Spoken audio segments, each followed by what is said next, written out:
Gosh, that's my name up there. In lights, finally. You know, I've been struggling for years to be a performer and really hit the big time. If you'd never guess I was half Polish, would you? Name like Berkeley. My dad was Polish, actually. But the thing is, 4 of our family were at Grunwald. You've all heard of Grunwald, yes? The Battle of Grunwald, 1410, beat the Teutonic Knights, or nearly. We nearly beat them, didn't we? We didn't quite finish the job. That's terribly Polish, isn't it, really?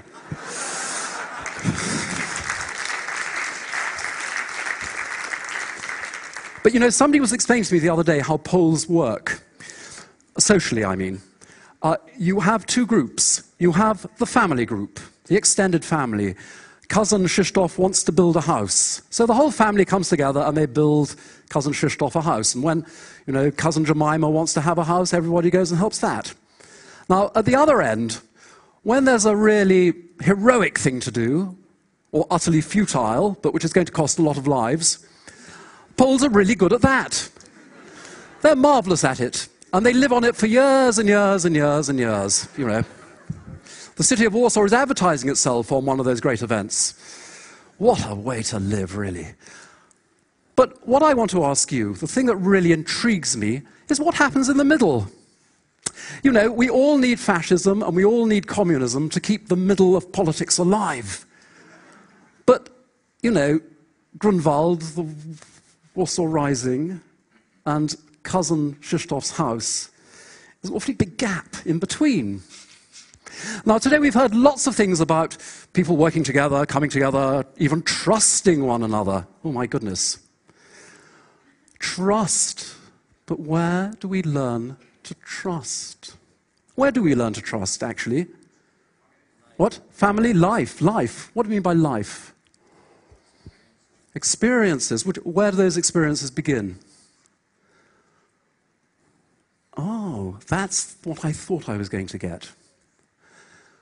Those experiences should begin playing football, playing rugby if you play it, cricket, playing music, drama, theatre in schools, learning the difference between individualism, me, I'm really important, I've got really good ideas, and the rest of the world going around thinking, he's mad, avoid him.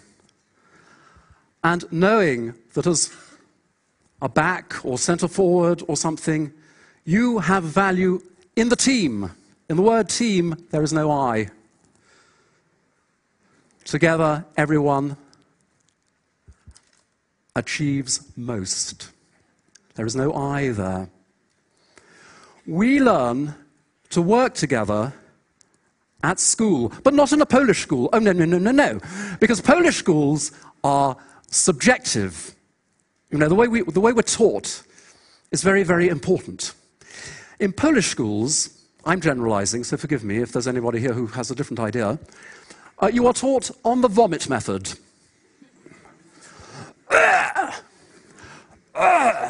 Goes the teacher or the professor. And what happens at exam time? Comes the vomit back again.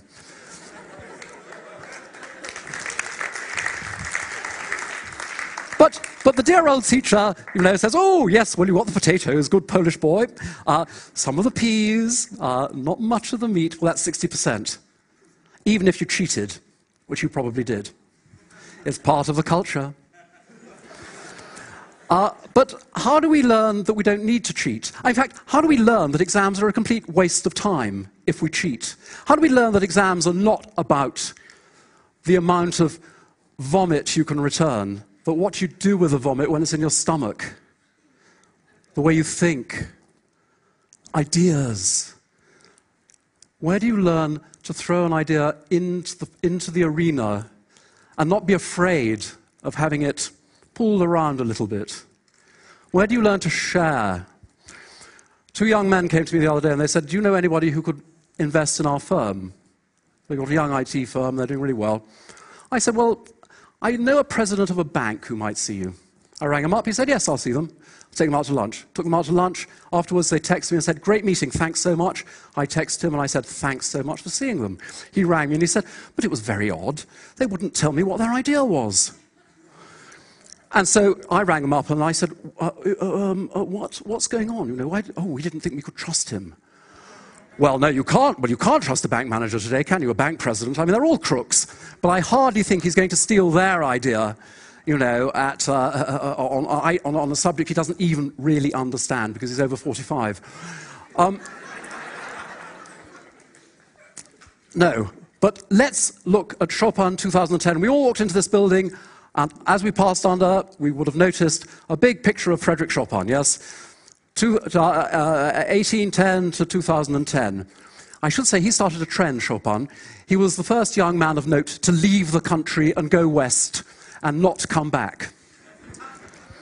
He could have come back, but you won't find that in the Polish history books. They say the Russians wouldn't let him back. He didn't want to come back because Paris was a great place to be. Now,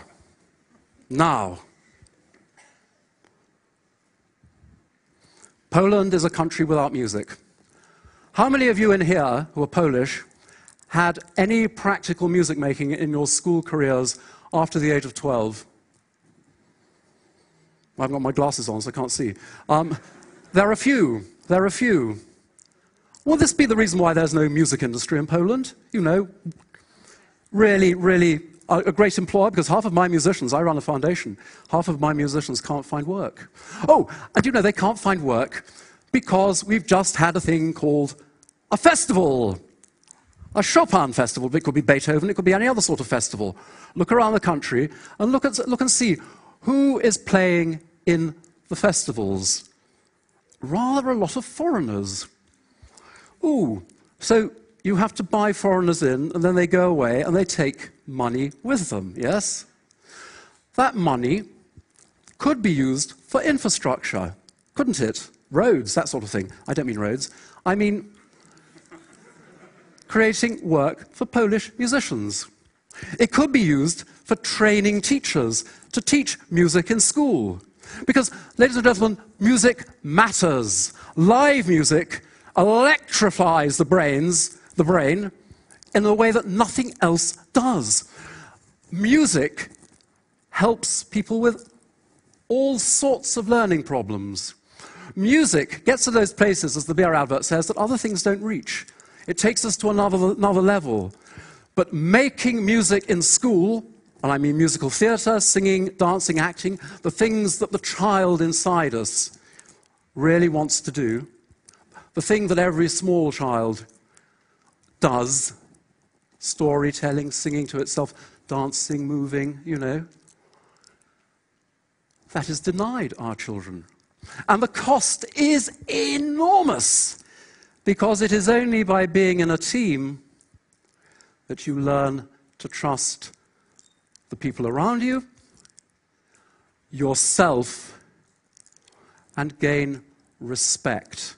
And those three components, trust, and respect, are what allow us to share ideas, to grow, to be... Do you know, I was doing a leadership training the other day. The voice as a leadership tool. Stalin was good at it, Churchill was even better. Hitler, just look through the history. I'm sure Alexander the Great was good at speaking as well. Sobieski, look.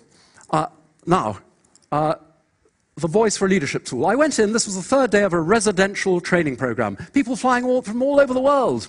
And I watched the people eating. They kept to their national groups.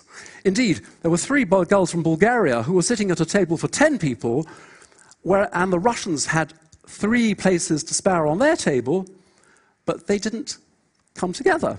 So I started an exercise which was all about touching, you know, invading space, ooh.